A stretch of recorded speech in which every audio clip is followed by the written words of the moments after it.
I already did, So yeah. I don't need my phone, right? No, you're straight. Okay.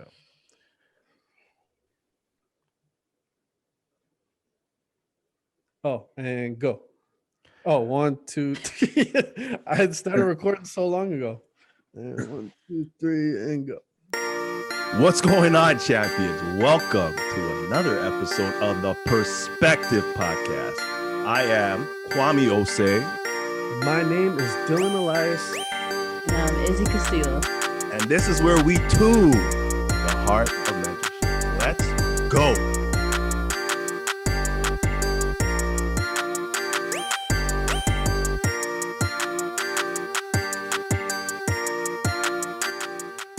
Well, it feels like it's been a while, but to everybody listening, it probably hasn't been a while. But I just want to give a shout out to all the loyal listeners and all the new listeners and viewers. Make sure you like, comment, subscribe, and share with the world because we got to keep this thing going. Today we have a very we always have a very special guest. I don't know why I always say that. We have a very everybody's very special, but to continue on with our very special guest theme, we have a guy that I've known since he was in grade 8 or 7. Grade 8. I've known him since he was in grade 7. No, I wasn't there. I wasn't there your first year. Yeah, you're right. I came your second year. Yeah. So since he was in grade 8, and I've seen him go through a lot of change and transformation and some difficult times and some triumphant times, and I'm just humbled and grateful to have been part of his journey. Today we have Sharq Khan. Everybody give a hand for Sharq Khan. Welcome to the Perspective Podcast, Sharq. Tell us a little bit about yourself before we even get started. I'm a third year a student at the University of British Columbia. I'm taking a break out this year, but I'm studying psychology. As Kwame said, he's known me since grade 8. I went to school in Fort McMurray, and then try my best to get out of there as soon as I could, and now I'm here. Not that it was a bad thing to get out, right? You didn't have to get out, right? You need to get out to get out. Yeah, I need to get for sure.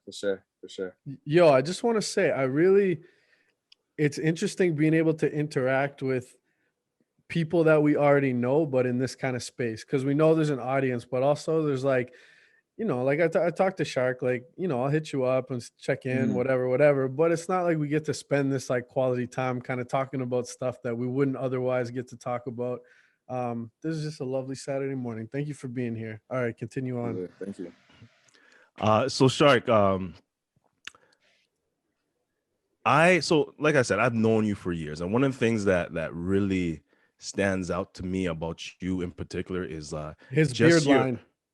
A sharp cut. He's got a sharp this kid's had a beard since grade 9.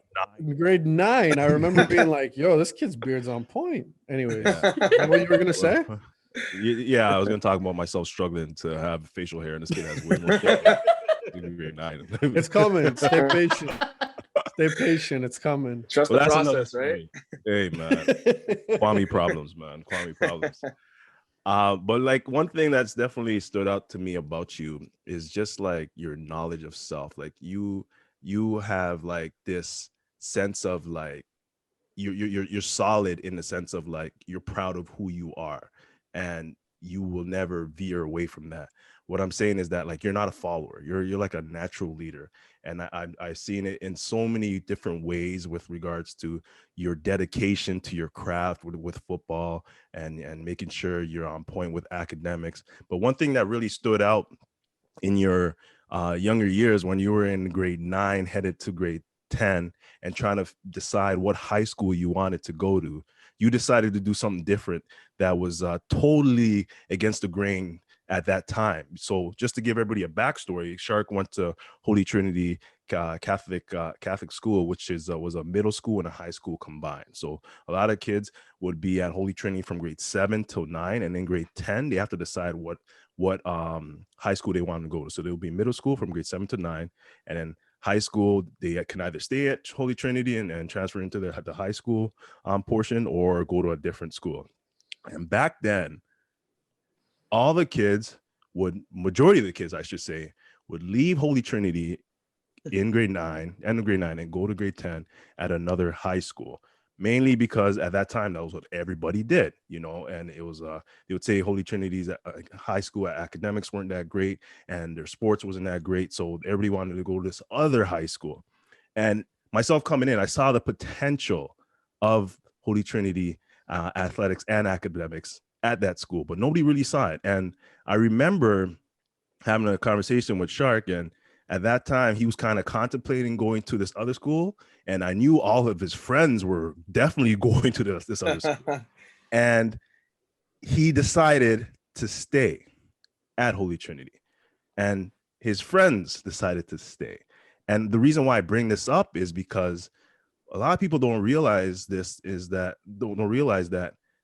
decision right there helped spearhead the trajectory of athletic and academic prominence in Fort McMurray, and more specifically Holy Trinity High School, because there's a lot of future scholarship athletes ended up coming to Holy Trinity because of that decision that was made.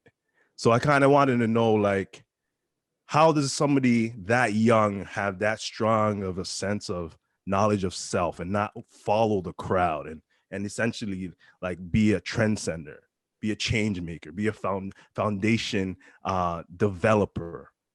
How does that happen? Because that decision, I would say you and a few of your friends definitely helped change the future of Holy Trinity Catholic High School. Mhm. So how does somebody that young have that strong of a knowledge of self?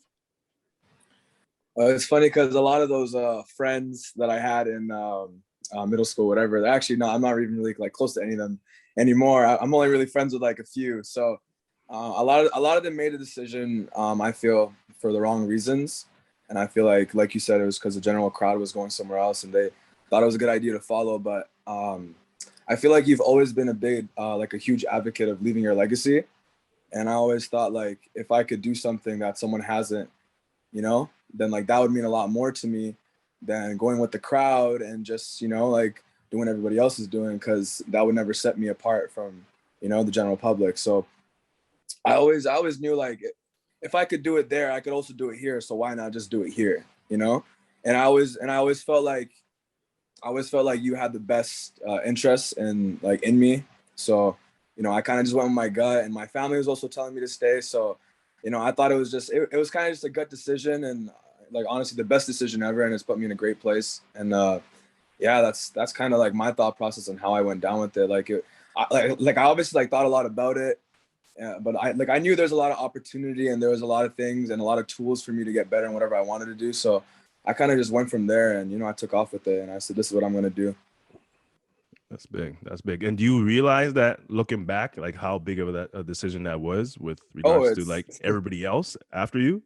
Oh, it's insane. Like, it's actually insane. I never realized how big that one decision like impacted my life, and like every time I go back and I'm like, wow, like that decision really shaped like everything. Like, I don't know like what course of life I would be on right now if I made another decision. So it's crazy how life works, but I'm here and I'm blessed to be here, so I can't regret anything. It's true.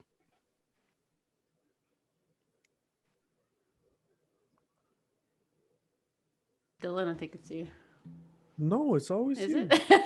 Oh, every time. I'm pretty sure. Are you getting rusty right now? What's going on? We're rusty. Shark, it's been like probably 3 weeks or something, 4 weeks since we did a podcast. Yeah. No worries. I'm glad to be a part of the process. Yeah, so if there's a pause, it's only because we're trying to figure out by eye movement who is it you. Okay. Well, it's nice like actually officially meeting you, because I've only actually seen you from afar on the Is that true? field. Literally. Yeah, we've never actually met. Yeah, we've met, but not really like met. What? Yeah. A lot of circles, inner circles, same circles, but just never like officially introduction. I had no idea. I didn't know that. I feel like Fort McMurray, everybody talks to everybody. Yeah, it's one of those things in Fort McMurray where like you assume that you know the person. So if I know Kwame and Dylan and you're always in their circles, but people don't introduce you because you're just Just part of this. Yeah, true. Probably happened a lot of times. Yeah. But yeah, so for me, my view from like I've only seen actually the first time I saw you was the championship game. I remember yeah. going on the field, and I remember that was a big day. And I always heard from like the guys here a lot of good things about you, and just seeing you out there. I know one thing for sure, you're definitely a trendsetter with fashion. So There you I'll go. forgive you that. There he is. There you go. Yeah, so for me, only haven't seen you from that perspective of like being on the field. I'm not an athlete myself, but I know that when I always kind of question like when people are really involved in those different sports that really bring them to another level or different areas in their life, like what lessons or perspectives have you gained from that's played on and off the field? Because often we hear like I'm for someone who's not in this sector of like sports, I Yeah. only hear the milestones of like winning the game and like being part of the team and stuff. But what perspective and lessons have you like actually brought into your personal life and into the things you do off the field? Especially like, like winning games and all that stuff is such a action of what's actually like really important. I feel like it's the preparation, and it's, the lessons you learn along the way. Like, all these things you learn in football are so applicable, like in every aspect of your life, like just pure commitment, applying yourself, like really, really committing to the fact that you're going to get this task done, And I feel like, obviously, like, even if I want to do football in the future or not, like I can take like those tools and like those things I've learned at a young age, and I can apply them to any field of life I want to, whether it be football, whether it not be, and I feel like all those championships and all those things were kind of like, yeah, they were great, but like the lessons I've learned along the way, like just like life lessons in general are so much more like valuable to me, and, like at the end of the day in any field, like those tools and like those rules of commitment, like they'll go everywhere, you know what I mean? So at the end of the day, like it really helped me to mature into a young adult and just apply myself and really like, complete tasks and go about things the right way and handle them like a man. So that's how I went about things, honestly. And were you like a lead on the team when you Sorry? were on the? Were you like a captain or something on the team at one point? Or Yeah, I was. Oh, okay. I was just wanting to get some facts straight.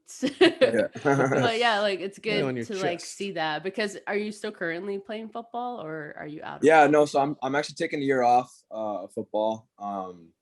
I tore my ACL, and I had a lot of time to really like dabble with life outside of football, because all I've ever known is football. Mhm. And I felt like I didn't really like know myself like more than just that, because when you're putting like so much time into something, like you don't really explore like other aspects of your life that you may like or may not like, so like getting injured was the biggest blessing for me, because I was like, okay, wow, like I am Sharq, the football player, like what else am I besides that, so it was like, honestly, it was a blessing in disguise for me. So yeah, right now I'm currently taking a break. I plan to come back the following year, but that's my agenda as of now, but who knows what happens.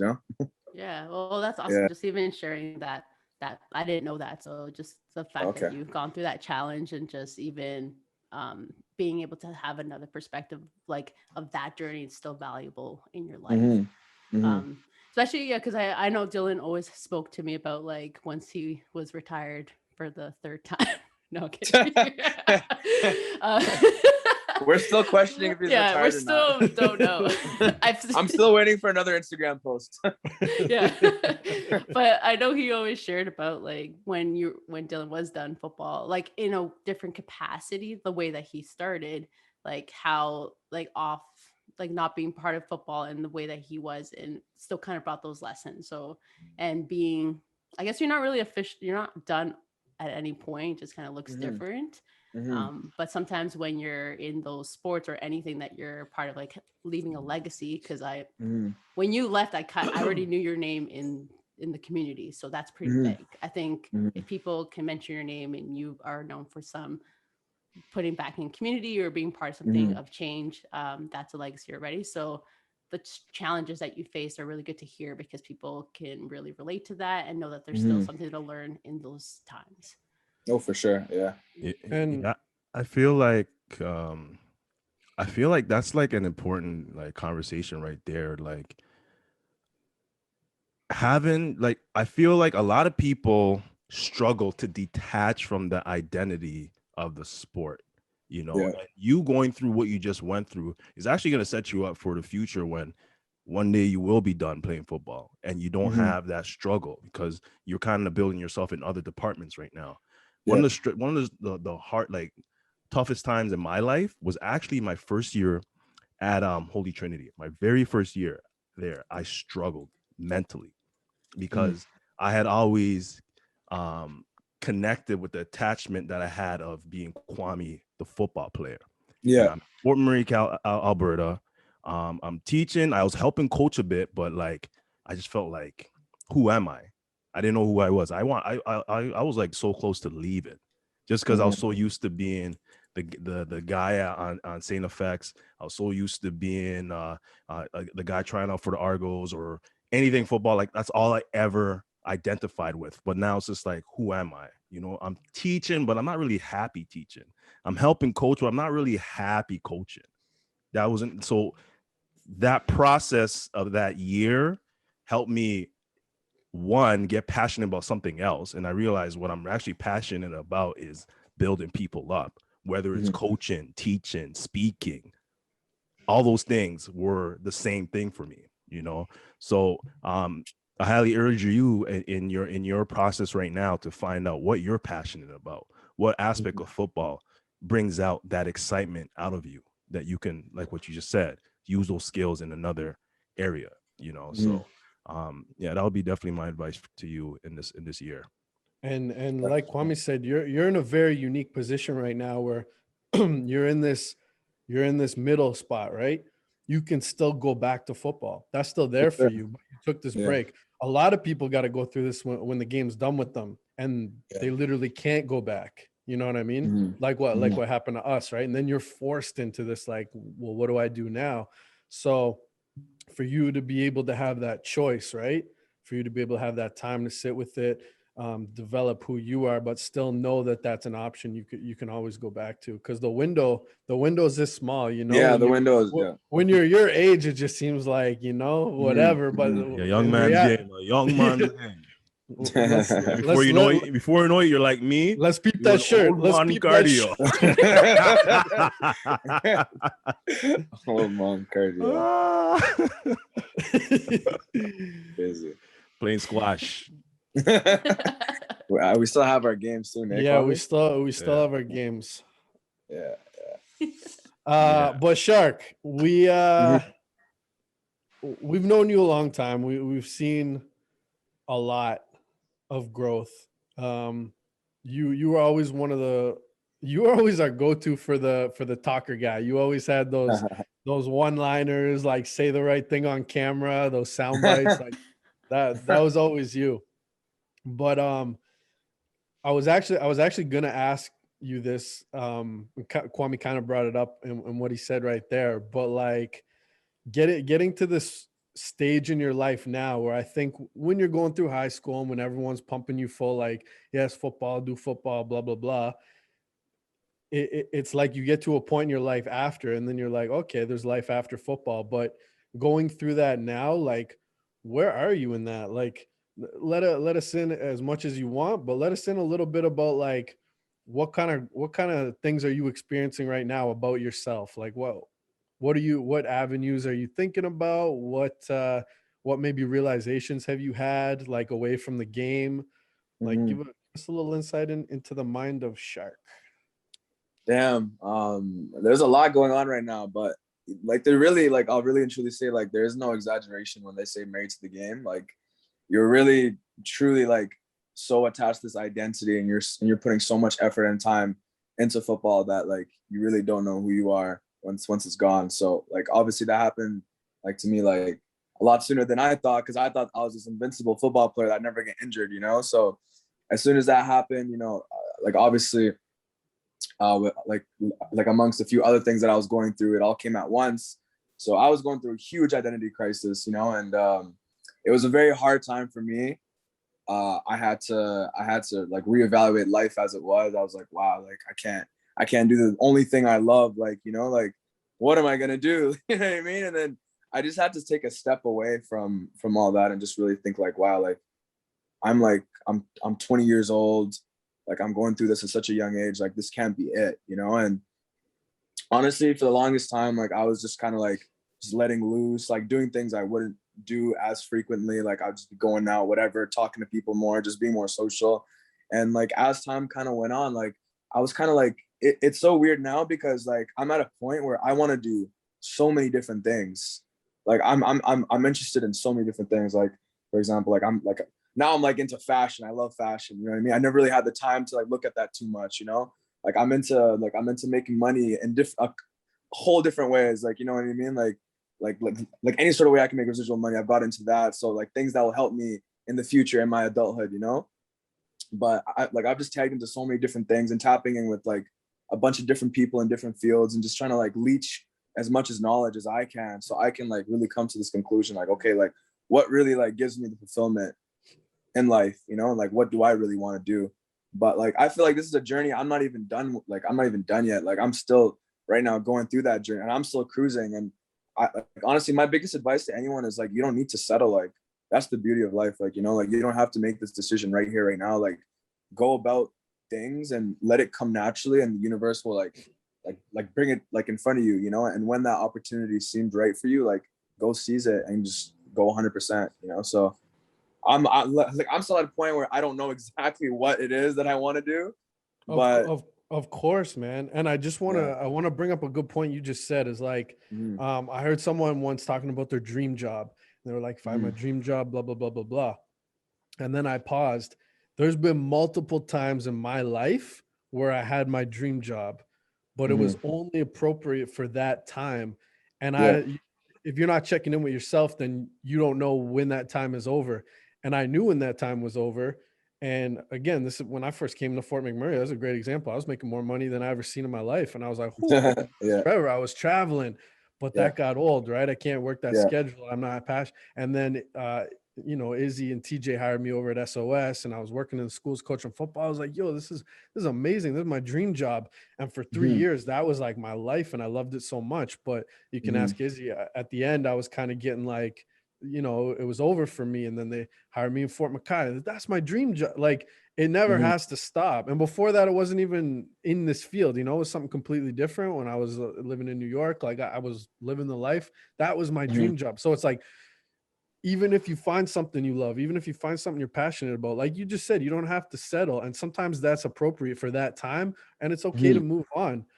Same with Kwame. He loved being a teacher and a coach for that time. That was like life, you know, but there's a time when that's over and it's okay. You know, you don't have to do these things forever. You can live in that moment. So whatever you're going through right now, whatever you're, you know, if it's fashion for this month, if it's fashion for this year, like dive into it. But when it's over, it's over. And if you keep it moving, then always keep it exciting. Always keep it like, you know, that's how you keep the energy for life. So when people get stagnant, that they start like, you know, you feel complaining about everything, you start hating everything, get cranky about everything. That's because you're not Yeah. moving, you're not growing. So I love what you just said right there. Oh no, I was just gonna add on to that, and I also feel like it's just like like foreign parents, they usually like there's this idea of like they always just want you to find stability in your life. Like they don't want you to go on different like courses. You know, it's like, oh, this is what you're gonna do.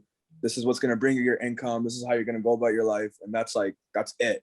You know, and I feel like growing up as that, like you know, I kind of like went against that force, and I was like, okay, like I get it, but I don't really get it. You know, like it doesn't really make any sense to me. Like why do I have to settle for this one thing when I can embark in like so many different things and be good at it, you know? So I just wanted to add on to that. Sorry, Izzy.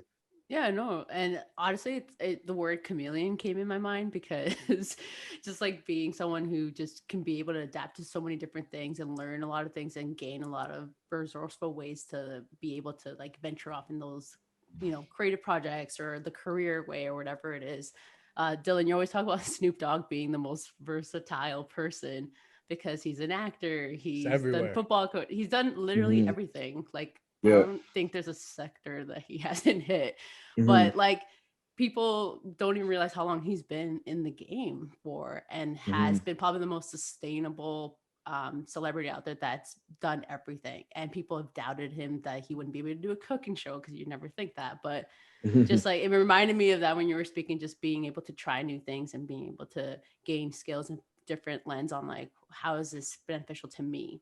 And because I think in the last 2 years we've learned that nothing is as long lasting as we feel it is. And exactly. things change on a dime. So being able to just follow, like, and even Dylan saying like you start to feel stagnant in those things, that's like a recheck moment to check with yourself, because that's a sign of not being aligned to where you need to be next. That's why those things are happening. Facts. That's why those lessons are coming in there. So just be patient and know that there's always going to be things. But if you ever do a fashion line, hopefully we can be VIP for that. Oh, for sure. I'll make a line just for you. Oh, thanks. I like to say sometimes that time, and this is pretty much everything you guys just said, time is time. Like time, if you really think about what time is, what is time? Time is time. Like time doesn't really change. Nothing changes. Like time is just time. But everything within time changes. Everything within time has seasons. Everything within time has growth. Everything within time decreases. And the problem is that a lot of people in our world hold on to what they were at one point in time, how they felt at one point in time. But the whole world has changed. Their whole environment has changed, and they haven't changed with it, and therefore they get stuck behind. It's kind of like somebody who is visibly receding, their hairline is visibly receding, and it's all the way back here, and they got a ponytail, and you tell them, yo, bro, why don't you just cut your hair? Like your hair's telling you, yo, it's time to cut it off. And they're like, no, I'm good. I still have hair, you know, and they're just holding on. They're just holding on. The world is changing, but they're just holding on to the past. And sometimes that's how some mental health issues happen, because you're holding on to something that's not even relevant right now. You're holding on to something that doesn't even exist right now. So going back to what everybody just said, we got to be adaptable. You got to switch up. You know, you got to be like Snoop Dogg, you know? So, what would Snoop Dogg do is going to be everyone's tagline. Get a tat. What does Snoop Dogg do? But Shark, it reminds me, like, not so much the hair thing, but it reminds me of like someone who wants a beard, you know, who's really trying to grow a beard, but they're just holding on to a little piece down here, but they just can't get. Are you talking about me? Were you talking about me? Actually, I wasn't. Oh, I actually wasn't. I actually wasn't. I actually legit know somebody who has like, you know, legit bald right here, like no hair, and he had a ponytail. Wow. Because Dylan was just talking about this before we hopped on. Yeah, but you were here. You came in, you didn't see me cover the camera when you said hairline. Yeah, I saw you do that, but I didn't really take in what you were doing. For the record, I'm not trying to grow a beard. For the record.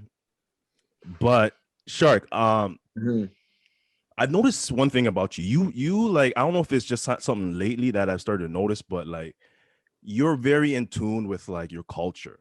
You know, like you've taken a few trips back home recently, and I remember in high school too, you did take a trip back home.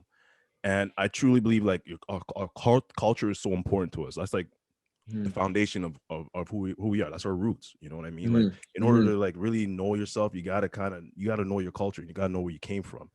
And you taking these trips back home and stuff like that. When I went back to Ghana, I came back so I just remember feeling like I just felt like my heart just beat different when I was there. My cup was filled. Like I can't explain it, but I was just happy. I was happy. I felt like I belonged. It feels good to look around, see people that look like me, you know, see family, you know what I mean? Like it's a different feeling. So I kind of want to know, you going back home, how does that make you feel when you go back home? How important is your culture to you? What role does your culture play in your life? Like just give us a little bit about that aspect of who you are. I feel like culture is so important, you know, like it really shapes you into the person you are, like your morals, your values, like your tradition, everything. All that plays such a big role into like who you become, you know. And it's very easy to get indulged into like the West, like the Western culture and all this and all that. But you know, it's really like it's really refreshing to go back home and remember, yo, like this is where I come from. These are my people. This is home, you know. And at the end of the day, like as far away as you go, like you're always gonna come back to that at some point. You know, you're gonna like come back to, okay, this is me. This is where I was born. This is where I come from. You know, and every time I come back home, like it's always the hardest feeling to describe, because you're there and you're in the moment and you're just thinking like, wow, like I'm really here. Like, this is where I'm from. Like this is where I come from. You know, and you know, like more than anything, like every time I was home, like I took every opportunity to try to interact with like different like crowds of people, whether it be like the less fortunate, whether it be, you know, my own family, whether it be just random people, you know, because I'm just like, wow, like this is insane. Like I'm really here.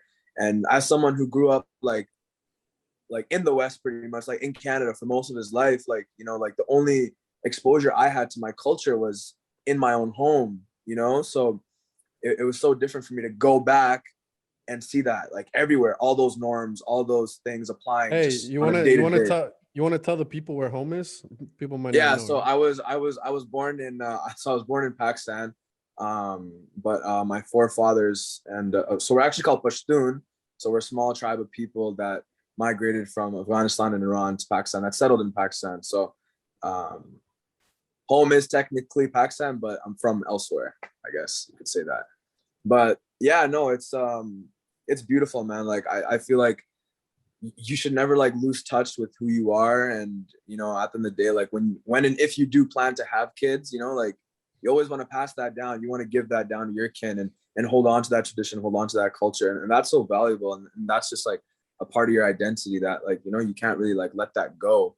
You know, like you can't have that disconnect in you, you know, because like it's very easy to get caught up like in the Western culture and Western lifestyle, but it's always like nice and refreshing to just be like, okay, like this is really what it is. This is really who I am. So Did you always feel that way? no, I actually did not. I swear to God, I did not. Like I never even wanted to go back home at some point. I was like, I don't really want to go back home. But my only grandmother, so I only have one grandparent. She lives in Pakistan. So instead of taking grad trip in 2017, that's when I graduated. I thought it was a better idea to go see my grandmother, because she's at a point in her life where, like, you know, she's very old and I don't know when the last time I'm going to be able to see her is, you know? So I didn't really want to gamble on that and regret that later. So I decided to go back home, and honestly, it was one of the best decisions I could ever made. And, you know, as I grew up, I learned to appreciate my culture more and more and more. And, you know, you don't really think about it too much as you're young, but as you grow older, it really weighs on you in a good way, you know? Yeah, I definitely agree. I'm definitely sending my son to Ghana for at least a For couple of sure. months when he turns 3 at least. Yeah. Just especially so he can pick up the language. But I agree, man. Like I had opportunities to go back home a few times when I was younger, and I've always found a reason not to. Like I legit made up a bogus story to my parents saying I wouldn't be able to graduate elementary school if I didn't stay. So I ended up staying, and I regret that, man. I regret that because my sister. That was back in the day when you could actually fail elementary school. Yeah, Yeah, yeah, true. yeah, really and truly. But yeah, I agree. Like I highly urge everybody who's watching that's never been back to their original country or where they were born or where their family's from, go learn and embrace your culture. You never know what kind of connections you can make down there. You never know how you feel, because you were designed to be in that environment, man. And I'm big about energy, you know. So go back to your source in that area. Who is your grandmother? Just to give, because we talk about mentoring, and I just, from the way you just explained, like making that visit and not like valuing that time, it seems like this is someone that's been like a rock in your life or someone that you really look up to. So what is the lessons you've learned from your grandmother?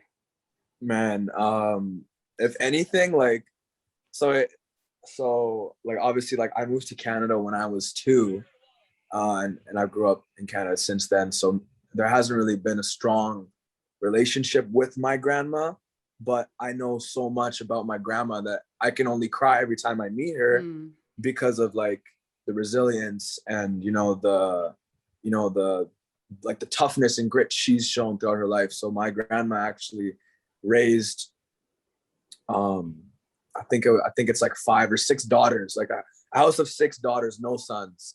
And in a third world country, that's very hard, like the primary breadwinner is usually the male, so given those circumstances, she managed to raise six daughters, and her husband passed away early, so like it's always an inspiration to me, and every time I see her, it only gives me like more life to think about, like, wow, like, you went through that, you did all that, and you gave my mom life, and now she's in a better place, so that means a lot to me, because obviously I love my mom, and I love whoever put her in that like like obvious position. So every time I see my grandma, like, even though like we don't really talk much, like there's such a great amount of respect for her and what she's done. And like, we just get really emotional every time we meet. We don't really talk much though, but that's just my interaction with her. And at the end of the day, I love her to death, and I always try to see her when I can. But yeah, it's a weird dynamic, but it's very special to me. Yeah. Like words are so limited to even try to explain that. So even Yeah. I can see like you're describing and you're like, I'm trying to find that one word, but Exactly. it just Yeah. sometimes those unspoken things are the most like beautiful and the most in tune like moment. So I feel that from it. So yeah, I know you're trying to explain it, but There it's you there. Yeah. Real quick before Mr. Ose finishes us off, I just want a little bit, when you were in grade 10, 11, and 12, I guess, so your high school year, that was a special time in what was going on in the culture, kind of like Kwame talked about earlier, just like that era that you started in, right? That was like Kwame had already spent a lot of years building that like foundation, and when you came, it was just kind of like peaking, right? And there was a lot of good players, and there was a lot of good energy, and I just want a quick reflection on maybe leaving to go play at the university level, like, because I've been around a lot of football in my life, and that group that we had there, that was special. You know what I mean? Yeah. Kwame was dialed in. Kareem was dialed in to a whole nother level. Jermaine was there. I was there. Like, we had a lot of good things going, and that was a special group, and those practices were special. Leaving that, were you? And I know when you're a kid, right? This just seems normal. I know, coming from where everything that my whole background, I know that this is not normal. You know what I mean? I'm like, wow, we got something like popping here. And you guys felt the energy, but I think you normalized things because that's all you ever knew, right? But Exactly. leaving Fort McMurray and reflecting back, were you able to look back and be like, wow? Because I always say this. I always say Kwame was the best head coach that I ever. Well, I didn't have him, but I coached with. You know what I mean? Like, and I had some great coaches along the way, but he brought something different that nobody ever did. And Kareem during that time was very instrumental in your success. I think he spent a lot of time with you. So, have you had a chance to reflect back on that time and how special the coaches were and the energy was and that team really was? Man, I can never like. Sorry, I just got a call there. I honestly, every time I look back at it, like I can never feel a tear, because I always think about. Sorry, I keep getting. Sorry about that.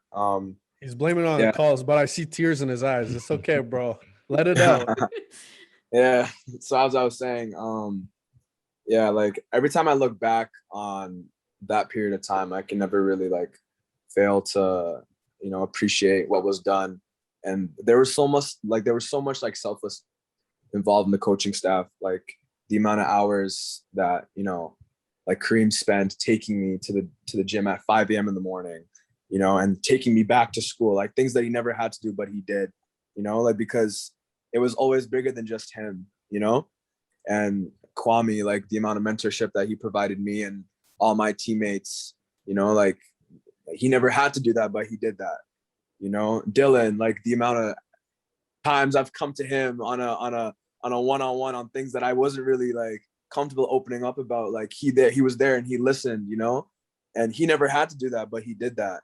You know, like that group of coach staff was just so, they were all so special in things that they did, you know, and they were also selfless, and that's the best word I can use, because at the end of the day, like, you know, there was so much genuine care and interest for every individual on that team, you know, and it was so much more than just winning football games, you know, like that was just that was a small piece of the puzzle, you know what I mean? Like they actually cared for us in ways that, you know, I don't see at the post-secondary level, you know, and that's a harsh reality, because, you know, you love the game because like obviously I love football for different reasons that didn't completely translate onto, you know, the post-secondary level, that like that feeling of, you know, just, I don't know, like I feel like football, and I feel like Dylan and Kwame can agree on this, is you know, the game changes at the post-secondary level. It becomes more of a business than, you know, like something you love, you know, and I miss, like, honestly, I miss high school football more than anything, you know, and like every opportunity I have to look back on like those times and like those years, like I wish I could just go back. So yeah, it's beautiful. Sorry, I kept getting those calls. So yeah, it's Oh, man. good guy. Yeah, I don't really know how else to describe it. And I feel like if Tolo was here, he could, you know, he could definitely say some more words. But, you know, this is the best I can talk about like those years and how beautiful it was for me. And I'll say this, like everything you just said, we did that because we were trying to be the people we needed when we were your age at that time. Yeah. And to see you and to see you living the life that you're living, and a bunch of other guys that were on our teams being successful in their lives, personally and career wise, it makes it all worth it. You know, it makes it all worth it, because I know that whatever we said to you in the past, whatever we did and demonstrated through our actions, whether it was intentional or unintentional, you picked up on it, and then you're going to pass it on to somebody else. And so that right there makes it all worth it, regardless of what you did on the football field. Like I tell you all the time, football is not like, football is going to last just for a short period of your time. I don't expect every player to end up being a star NFL player. I expect every player to be a star player in their lives and in other people's lives. Simple as that. So I'm proud of you, man. Thank you, man. Keep growing and excelling and making a difference in the world. That's the thank you I want. That's it. Mm-hmm. Absolutely. Thank you, man. So yes, sir. So we ask a couple of questions at the end of our podcast, but I'll ask you one question though. Mhm. If you could go back to high school, like you said, those are your fun days. If you go back to high school, whatever age that was, whether it's 15, 14, 15, 16, I don't know, anytime, time that you really struggled, that you were at maybe one of your lowest of lows. Or maybe it's a time when you felt like you were the man, but like, hey, looking back, hey man, maybe you weren't. Yeah. But if you go back and like just talk to that version of Sharq, aka Sharq Khan, what would you tell him? What would you tell him in order to prepare him for the future? What would you tell him about what he's going through right now? What advice would you tell him? How would you help? Honestly, if I met myself at the lowest point in high school, you know, I would tell him that honestly, like, this is such a small problem in, you know, the bigger, like the grand scheme of things, and that, you know, like there's gonna be like more in your future, and that like you shouldn't direct all your energy into this right now. You know, like you shouldn't drain yourself on this one thought or this one problem, whatever it may have been, you know, and that, you know, you're going to go through it and, you know, you're going to get through it, you know, and that there's life after it. So that's what I would tell myself, you know, at the lowest point in my life. And honestly, if anything, I would just tell that person to keep fighting, you know, because at the end of the day, like, you're born a warrior, you know, like, there's always going to be adversity thrown your way, whether it be financially, academically, you know, athletically. Like, at the end of the day, like, we were born fighters, you know, so that's just the life, like, it's life as we know it, you know. So I wouldn't say anything else, honestly. That's what's up. That's what's up. Sharq, man, it's been a great interview. Took a long time to finally make this happen. But we got here. Yeah, we're here. Whether somebody couldn't make it or somebody was running late or somebody was sleeping, but you know, we got it. That's all that matters. That's all that matters. So thank you. What you say, Dylan? I said it was all worth it. It was worth the wait. It was worth the wait. It was. It was. Thank you for sharing your story. Thank you for talking about the how do I even say it? Thank you for just reminding us about why we do the things we do. Thank you. And thank you guys, man. Thank you for telling us, or once again, reminding us just to keep on fighting. I think that's the biggest part that you said that really resonated with me. To keep on fighting, no matter what you're going through in life, no matter if you're on your highs or your lows, just keep on fighting, because there is another day. The sun always comes back up. Keep fighting. Let's go. Thanks for sharing it. Oh, sorry. I just, like, it made me think about just like how, Kwame, you were saying, going back to the source. And like, sometimes when we lose ourselves and we feel like we're like, where do I go from here? It's always good to go back to those things that ground you. And if it's friends, family, like, if you're struggling to move forward, just be okay with just going back to your sources. I think that's just something, like, I heard you talk about your grandma, and then I'm like, oh, that's your mom. And then you're talking about yourself now at this point where you've like gone through that. So when you look through your generations, like, it kind of, you're saying resilient. So just remind yourself about that too. Exactly. Come from a long line of strong women is what I'm getting there. Gotta look up to them, you know? Yeah. Sure. Thank you so much, Sharq. No, thank you guys so much for having me. I feel really honored that you guys brought me on. And you know, I was able to, you know, just speak my 2 cents on whatever I could. But once again, thank you guys so much. I really appreciate it. On that note, Dylan, hit him with the outro. That was fun, man. All right. Thank y'all for tuning in. Just remember, not everybody can grow a beard, and that's okay. This was our perspective on mentoring. What's yours? See you next week.